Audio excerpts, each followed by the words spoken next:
গণতান্ত্রিক বিষয়ে আমাদের মতামত হলো গণতন্ত্র আমাদের ইসলামের নির্দিষ্ট খেলাফত ব্যবস্থা একটা পার্ট। অর্থাৎ খেলাফত ব্যবস্থা থেকে মূলত গণতন্ত্র কয়েকটা দিক আসছে। এরপরও গণতন্ত্র দিয়ে ফুল সমাধান কিন্তু আসে না। এর মানে আমরা গণতন্ত্রের বিপক্ষে না।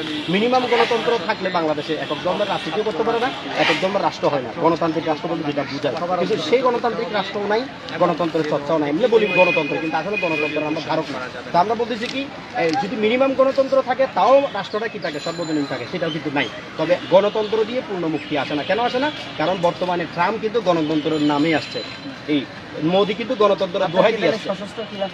আমরা আমাদের খেলাফত ব্যবস্থা হচ্ছে এই authority of life and state and world of university. আমাদের যে খেলাফত ব্যবস্থা, মানে খেলাফতের বিষয়টা হচ্ছে প্রচলিত যে ধর্মের নামে যে খেলাফত, মানে একক ধর্মের নামে এই খেলাফত নাই। আমাদের খেলাফত বলতে সর্বজনীনতা, যেটা প্রিয় নবীর দান, আল্লাহর দান, মানে ওই খেলাফত মদিনার রাষ্ট্রের যে খেলাফত ব্যবস্থা, আমরা সেই খেলাফত চাই, কিন্তু সেই খেলাফতের ধারাটা তো এখন নাই।